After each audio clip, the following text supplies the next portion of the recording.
Hello, and welcome to our podcast on sustainable regional food systems. My name is Johanna Tanhuanpää, and with me today discussing these issues is Patricia Wiklund. Hello. And we're both from Invenire. And the reason why we are discussing these issues today is that we've ran a project about creating sustainable regional food systems. It was funded by the Finnish Ministry of Agriculture and Forestry, and it ran from July 2017 till the end of 2018. So it's just ended now as we record this podcast. And the background or the origin of this project was in the Finnish circular economy roadmap, where sustainable food systems were actually outlined as one of the focus areas of the roadmap. And while we've been doing this work, we've not only been sitting by the desk, but we've actually had a testing or a piloting area in this project. And for us, that was the Åland Islands, which is an autonomous part of Finland, and it's located in the middle of the Baltic Sea between Finland and Sweden. And related to this, I guess my first question to you, Patricia, is why did we choose Åland? Because that was our suggestion that Åland should be the pilot area. So why Åland? Well, I guess there were several reasons for it, but one was that we've been working with the Åland food industry for quite a while also before this project. So it was in that way quite sort of a natural choice. We had been working with their sustainable food strategy earlier. So we had developed the strategy, and we were in sort of the planning stages of implementing the strategy when this project came about as well. So it sort of created quite sort of a good situation for combining these two projects. Then also I think Åland is an interesting area because it's a society in sort of in small scale, and also the food production there is quite diverse. So it's sort of it's a nice piloting and testing area, and also because it's an island, it's sort of limited in that way. So I think that was one quite important thing as well, that it was sort of, it was a society in miniature size, which is always nice when you are trying to introduce something new. Mm-hmm, absolutely. And well, there's a bit of a background on Åland for these issues, and I was wondering if you could elaborate a bit further on what's actually in it for Åland. Why would they want to be in a project like this?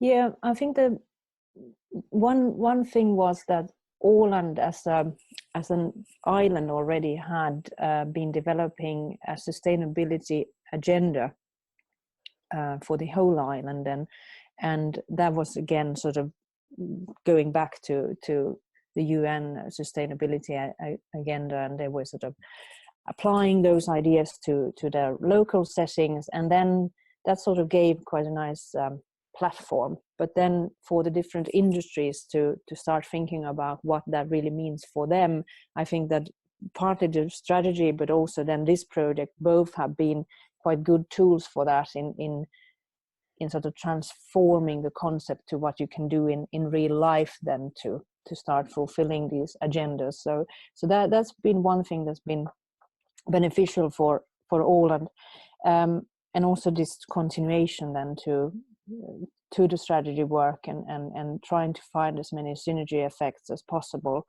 And then I think sometime in the middle of the project, you and I realized suddenly that Åland actually has several food systems. They have one that is quite sort of export focused, but then they also have one that is very sort of small scale and local, and is based on very tight relationships between producers and consumers. And somehow I think that has been something quite important for Åland, just to realize that and be aware of that. And if we think more global scale, I think for food systems to be resilient and strong enough to also tackle the climate challenges that we're already facing, I think it's quite important to have quite diverse and sort of different kind of food systems, and that's a big benefit for Åland, that they have that, and that they are now aware of that as well. So basically, not only having a kind of a linear food chain, but also a food web that's more interconnected and overlapping, and sort of role definitions not quite so strict. No. Yeah. Okay. Well, our task for the project actually was to create a transferable model and tools for a sustainable regional food system. And I guess we started out idealistically thinking that we could, in the beginning of the project, could sort of go to the drawing board and draw some sort of a model for a sustainable regional food system. And then quite quickly, of course, we came to realize that well, there are things that can be defined for a model like this, and several things that cannot. And what really cannot be defined for a model like this is who exactly should be involved. Like like a sustainable regional food system should always have a biogas plant, or somebody farming fava beans, or somebody producing recycled nutrients, or something like that. It's not that straightforward. And also we can't really draw the perfect model for how material and energy and information flows should go between these different actors. It's not a one-size-fits-all solution. It's really dependent on the area and tied to the characteristics of the area in question. So then we went back to, okay, well, what can be defined then for a model like this? And we realized that, well, what we can define is the underlying values. So basically, what does sustainability mean in what we then started to call them thriving food systems? So what would sustainability mean in a thriving food system? So this became the underlying values of the food system. And as a side note, now that I'm talking about this, all these materials and the description of our model and all these issues that I'm talking about, they are freely available in our online course, and there's a link to the course somewhere around this podcast. So we thought that, okay, well, values is something that we can define, but that's not really enough, because values are kind of lofty and they don't really drive action yet, or they don't focus action enough. And then we thought that, well, it needs operating principles.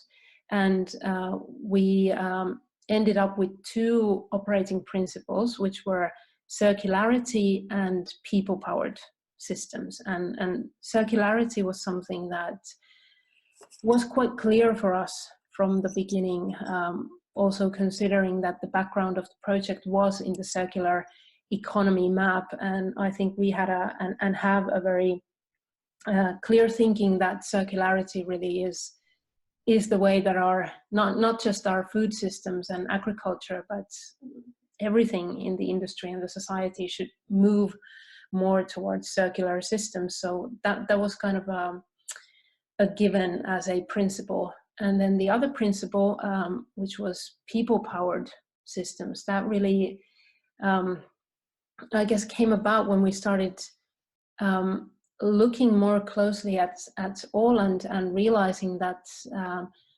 there are a lot of people who are really passionate about food and food systems and developing food systems and developing the local food system and food culture and things like that. And we sort of came to realize that that really is in the heart of change, that you really have to take ownership of the food system and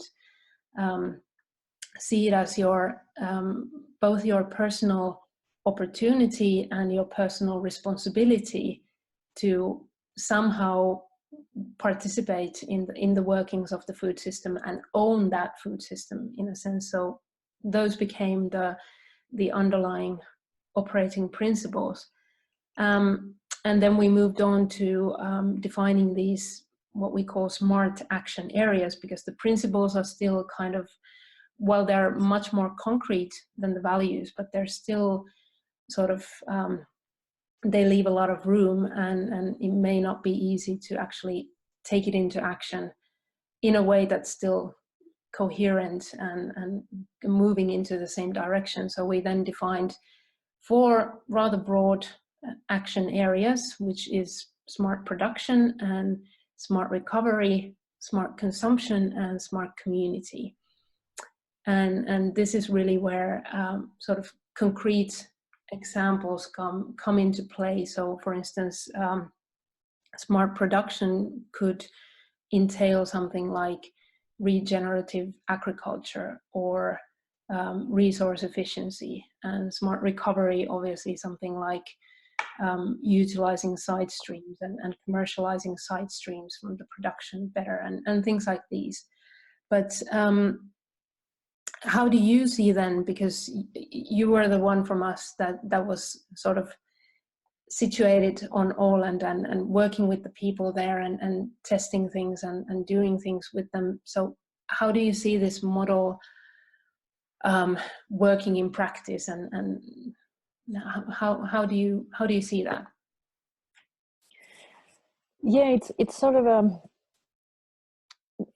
it proposes quite a lot of challenges, but I think we also been able during this process to sort of identify the sources of the challenges as well, which is good.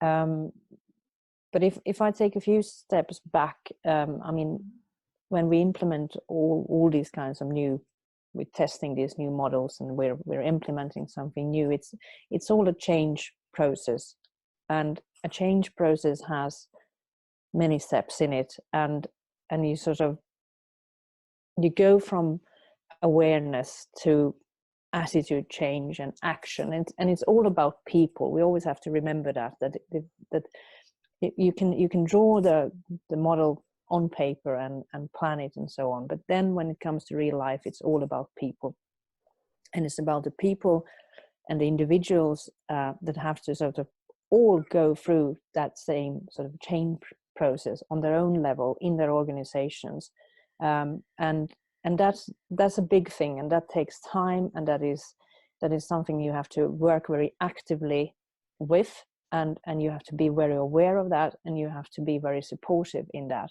and it takes time, because you have to sort of get people to really find their passion and purpose and interest in all of this, and in order to become so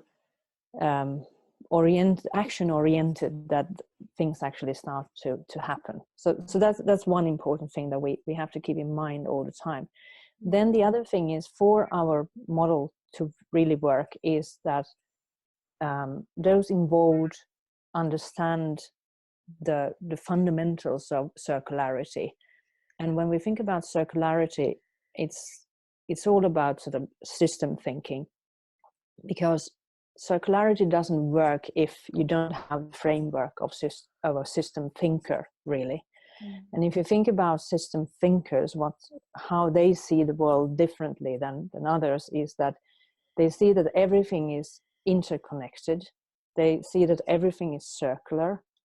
Instead of silos, where you sort of everyone works with their own little bits and pieces. In a system thinking ideal, you sort of see everything as something emerging, and that we've really experienced in this process as well, that things just emerge. You can't really sort of control it too much, but you can sort of guide it, but it still emerges. And then you also see wholes, and I think that that's a different thing, that if you focus only on the parts, you miss out a lot of important things. But if you can see things as connected and something holistic, you have a better chance of sort of pulling all the bits and pieces together.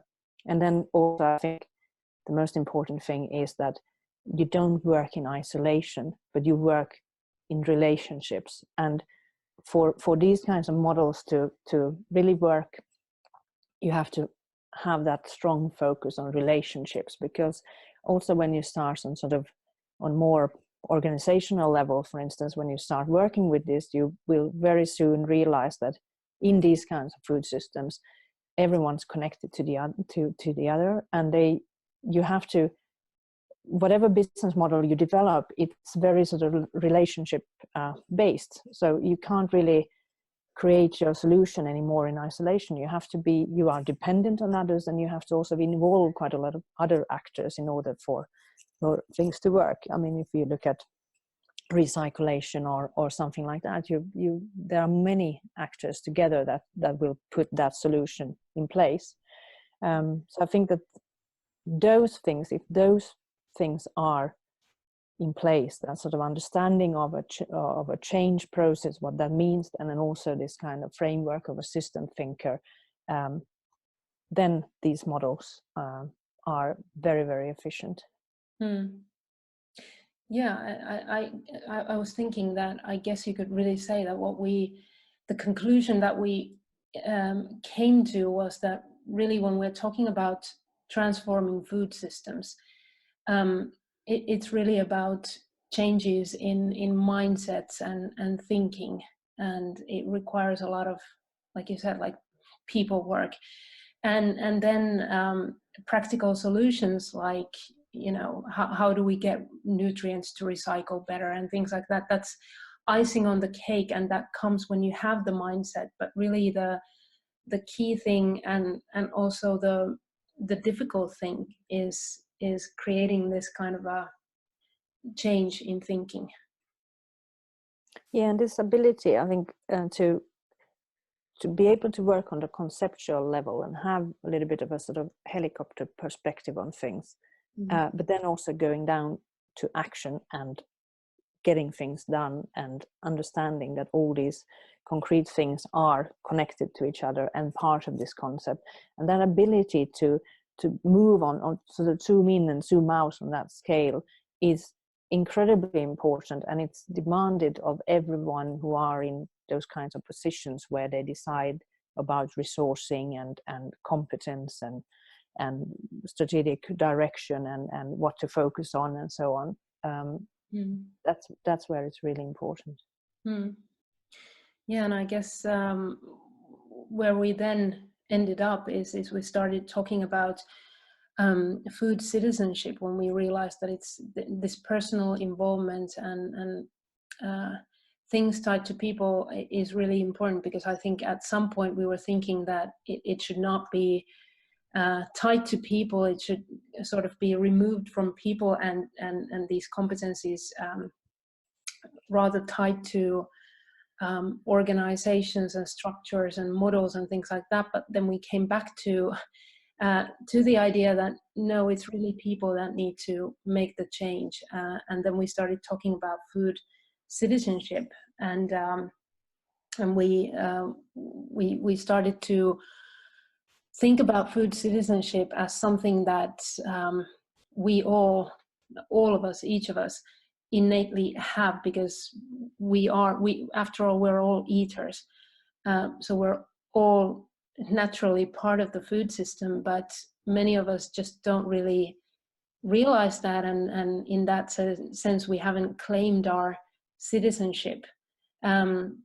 And then also we started thinking about, I mean, it's easy to say when you see these people that are really passionate and really have their heart in food system development and food issues, and it's really easy to see how they are active food citizens. But then we started thinking about, is it not then so that we all are food citizens? And we realized that yes, of course we are, and there are many different ways to be an active food citizen, starting from eating food and making those choices, because it really is, while it seems so trivial, and I know many people think that it doesn't really, my choices are so minimal that it doesn't really affect the big picture. But really, and this is, of course, this is I don't want to say a cliche, but it's nothing new to say that it really is down to all of our individual choices, and we really all do make those choices every time we decide what to eat and what to buy. But that's one of the ways to be a food citizen. But then you can be the one actually making the change, so producing and manufacturing food in a different way, or you could be enabling things by providing platforms or connecting people or providing inputs or services or something like that, or you could be supporting and facilitating, like running projects like these, or doing research or things like that. So I guess we really sort of came to a rather broad definition of food citizenship, but still defining these different roles and different ways of engaging in the food system. And I guess I'm thinking that on Åland there is actually something happening, some sort of a phenomenon happening that really kind of exemplifies food citizenship quite well. And could you explain that a bit further? And by this, I'm of course talking about the Oxgan movement. Yeah, well, that's a good example of the power of sort of one individual, what can be done and what can happen. And I think the Oxgan movement, just as a background of the name, AX is the sort of country prefix for Åland, just like Finland has FI, and then of course GAN going into vegan and so on. So that's the sort of how the name is constructed. But this sort of came from one individual, Johan Mörn, who is quite an active individual when it comes to food and changing food systems at Åland, and he just sort of decided that he wanted to do something and somehow influence others as well. And then he just came up with this Oxgan concept and started talking about it. And his sort of idea is that he's, as an individual, he can exercise his power by that he chooses to eat as much local food as possible. So for instance, when if you go to a restaurant or something, you can ask the waiter for the Oxgan sort of meal, which one would be the one with most local Åland food products in it, and in that way sort of influence other organizations then to think about that and also start providing that service. And then that concept has sort of spread. It's a grassroots thing, so it sort of has spread in quite many ways, and more people, when they go to a restaurant or when they are arranging a meeting or something and want catering, they will ask for Oxgan food. And also quite recently, also through this sustainability agenda, there is one initiative now where many of the restaurants together sort of have started to identify in their menus also what is the Oxgan sort of portion or meal on the menu, which is a great initiative. So one person can make a huge change and by just influencing others and spreading the word. Absolutely, that's very inspiring. What else is happening on Åland on a practical level, if we think about different actions within thriving food systems, if, for instance, within our action areas? So what's going on Åland? Yeah, there's, as I was talking about earlier, this sort of change process where you sort of go from awareness to attitude change and then to action. And I think that during the last half year, we're starting to see more of these sort of stages of action as well, which is wonderful to see. And it's again thanks to sort of certain very active individuals who have just decided to start doing things and advancing these are new ideas. And one thing we can see is that the organic farmers have sort of become very active at Åland. So they are arranging all kinds of courses in regenerative agriculture methods and permaculture and things like that. We also see that when it comes to grass-fed, which is a very important sort of part of the Åland food production when it comes to grass-fed beef or sheep, that we see that you can get support from Leader, for instance, to develop these pastures and try to increase biodiversity. That way, that we see that there are quite a new projects going on and in the pipeline, and I think that's good, because that is individual farmers that decide to work with their pasture to increase biodiversity and also keep these cultural landscapes the way they've been. We also see sort of more like sort of farmers working with more sort of intense production, doing more for the environment. They are able to combine, for instance, irrigation sort of with sedimentation and so on. So they think about the circulation of nutrients in combination with their way of producing, which is quite new as well, that they are doing this and actively doing this. When you think about sort of recovery, I think one important thing has been the aquaculture and the fish farmers who have sort of started thinking about the fish offal and what they can do, how that raw material can be used for more value adding solutions. Also, one of the big players is looking at how they can circulate so that the sludge from a biogas plant, maybe returning the nutrients back to the farms somehow through recycled fertilizer or something similar. So there's R&D work going on there. Yeah, so one sort of thing connected to smart consumption and community that's always been very strong on the Åland Island is this connection between the producers and the eaters, and I think it's getting stronger and stronger all the time. And of course they have the Reco model, which is a model where producers come to a particular place and then you can buy, as an eater, you can then buy products from them directly. That's one model that's quite early came to Åland. But then they also have the Skördefest, which is an event during autumn where people can go out to the farms and learn about farming and also buy products and so on. So they've quite long they've had these concepts, but I think they are getting more advanced and more diversified and stronger all the time. So that there, and also this Axgan movement is sort of supporting that as well.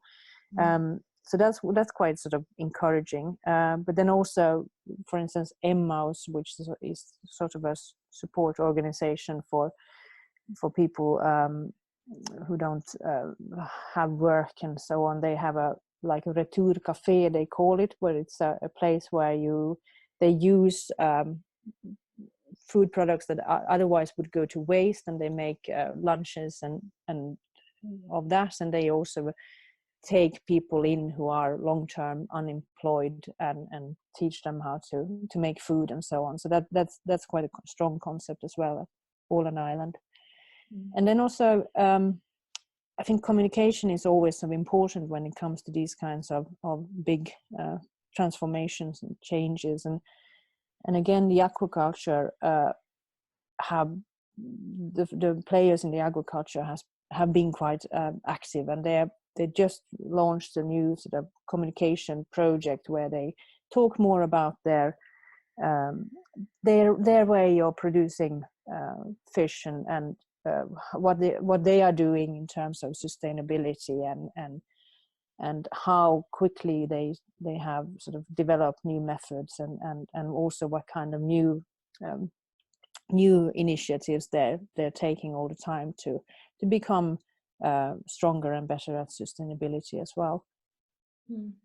So yeah, there's a lot of things going on, and I think the important thing is, again, sort of returning a little bit to this system thinking, is to keep all these things tied together and highlighting the interconnectedness of them, so that you don't get a situation where everyone is doing something, one part here, another part there, and you don't understand how they're all connected to each other, because then you sort of lose a lot of the momentum and the opportunities that arise from all these new concepts and ideas. Yeah, absolutely. And I'm thinking and I'm hoping that that's really one of the key benefits and values from our model, is that when these projects and initiatives and things are happening and they pop up organically everywhere, but the model and the smart action areas sort of give it a framework, enable you to kind of set your actions into a context and see how it fits into the big picture. So I'm hoping that that's really going to be useful for anyone working within food systems. And that's especially from a leadership perspective. That's really, really important. So whoever, again, is sort of responsible for putting the resources in place and the settings and sort of creating the possibilities for all this, that leadership really has to understand this and see the benefits of it, and also strengthen it all the time. That's very, very important. And hopefully it also in a way serves as a planning tool, because you can sort of easily, you have these very broad, easy for areas where you can kind of focus action. If you're thinking about what should happen, or what do we fund next, or what do we take up next, then you could go to the framework and look at what's already happening, and is one of these areas lagging behind or something like that, and you can focus and direct action through this as well. But if we now think about sort of taking a bit of a helicopter view and rising above from Åland and on a sort of more general level, what do you think are some of the key learnings that we can take out of this? Like if somebody sets out to develop their local food system into a more thriving direction, what's going to happen, or what kind of problems or issues they are likely to encounter, or what should be taken into consideration when somebody starts doing something like this? Well, I think one thing is just to realize that there is a paradigm shift going on, and that food system transformation is happening at the moment. I think that's just one very important thing to be aware of, and it's something that you can't sort of just leave out of. If you want to be in the game, you have to realize that it's happening now. I think that's one very important key learning on a very general level. But then I think one thing is to set try together to set quite a clear sort of goal or vision or where you want to go with all of this. So I think that will help if you sort of have a vision and a mission. Then it's also easier for you to choose the things to do and also choose the things not to do, because you can't do everything. I think that's quite important as well. And the better you can share that vision with the ones you're working with, the more I think the more probability of succeeding. And then also I think this, as we talked about earlier, this sort of keeping in mind the conceptual level, but also the practical level, and not getting lost in either sort of dimension. So you sort of developing that skill and that capacity to work both on the strategic level but also on the action level to get things done.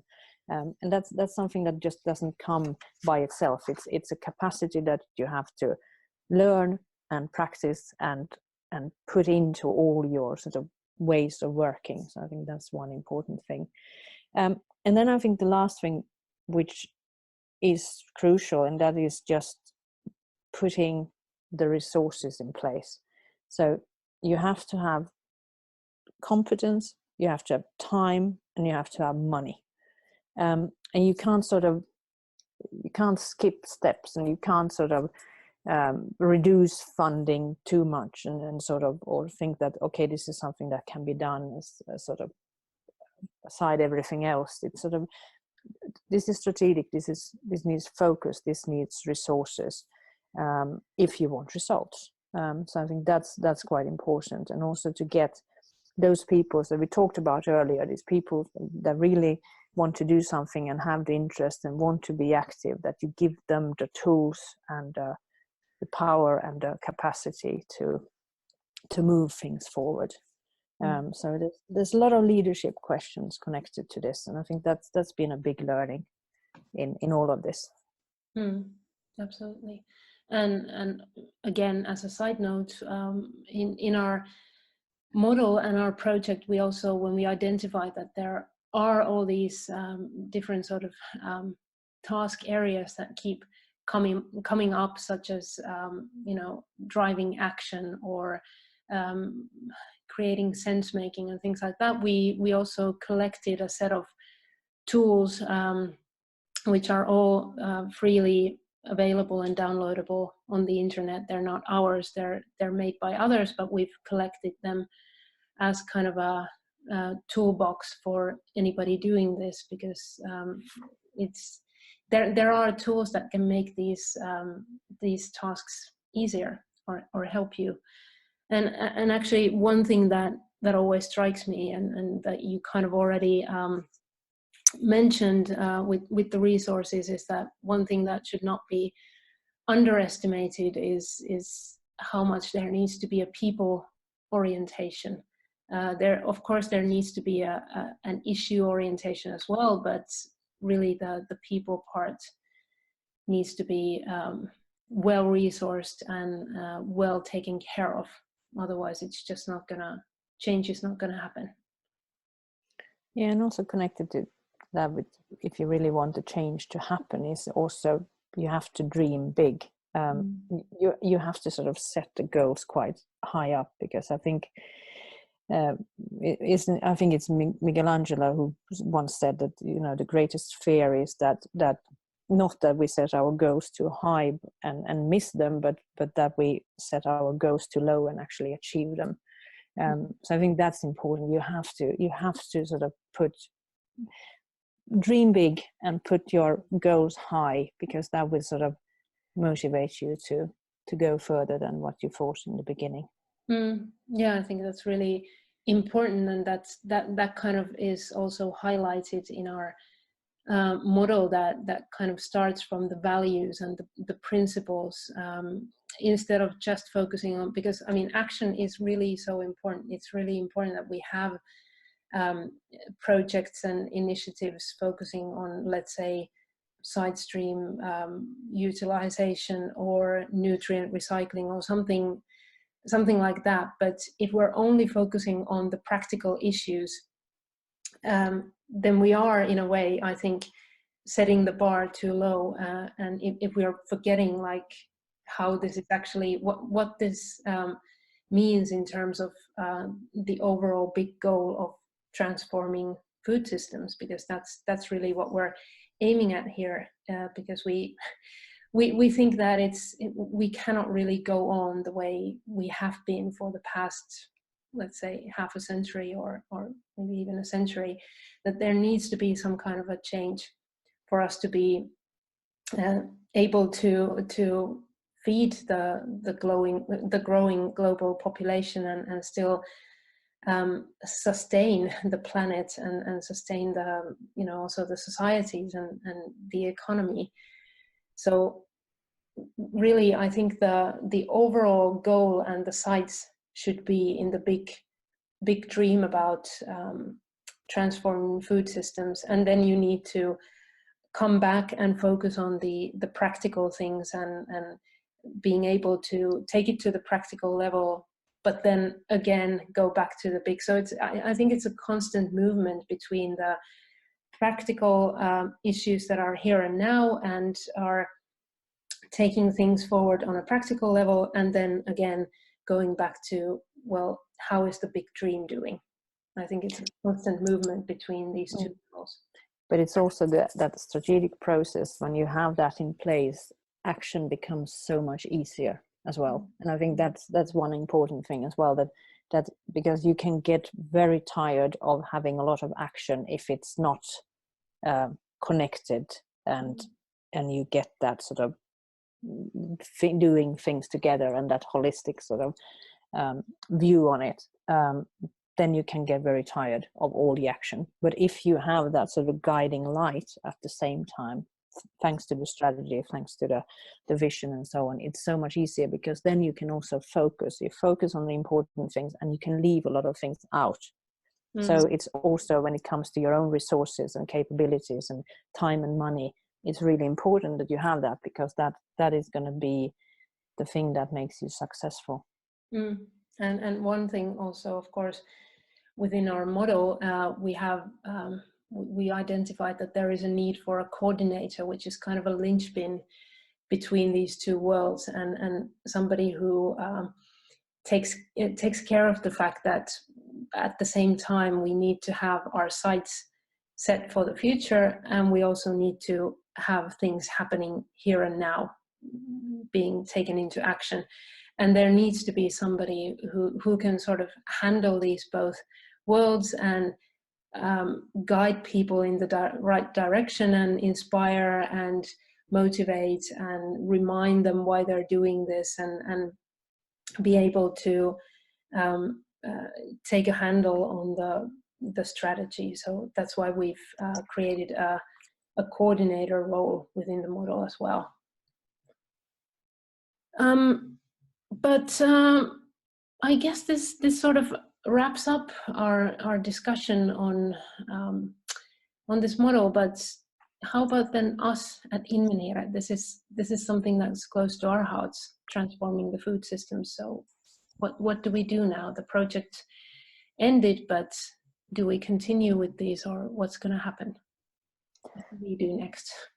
Yeah, well, this project has, of course, been very important for us to do it and get it done and get all the results and all the learnings out of it. And of course we will continue with these topics, and I think even more than before, because we can also see globally that this is happening now.